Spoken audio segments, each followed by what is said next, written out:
玉华来关心另外一件车祸意外，国道1号公山路段站的发生死亡的车祸，一台进口车唔知什么原因去弄到头前连接的主车，这个进口车呢弄到真正来驾驶当场死亡。这个死亡的姓宋的查甫人是国内真出名的洗鞋专家。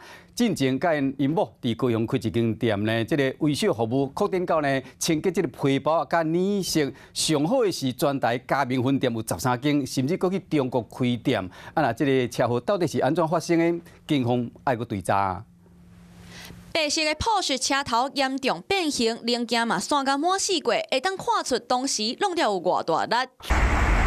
车祸发生伫咧国道1号北向345公里公山路段，昨暗时7点外，39岁姓宋的查甫人开 Porsche， 原因不明，对弄到头前的半连接车，不幸当场死亡。行驶中线车道，追撞前方由周南60年式所驾驶之营办连接车，本案造成宋南死亡。根据了解，死亡的宋姓查甫人是国内出名的洗鞋头人。我们先把他的 配件先拿掉。伊甲因某伫咧2012年开始，伫咧高雄经营鞋仔的清洁保养，佮有维修。后来服务范围佮拖甲卡板的清洁甲染色。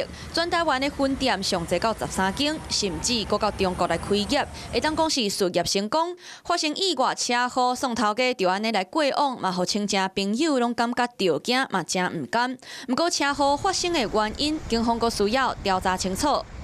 Hello， 我是林仙怡。想要抢先掌握最及时的新闻资讯吗？赶快订阅、按赞、开启小铃铛，锁定华视新闻 YouTube 频道。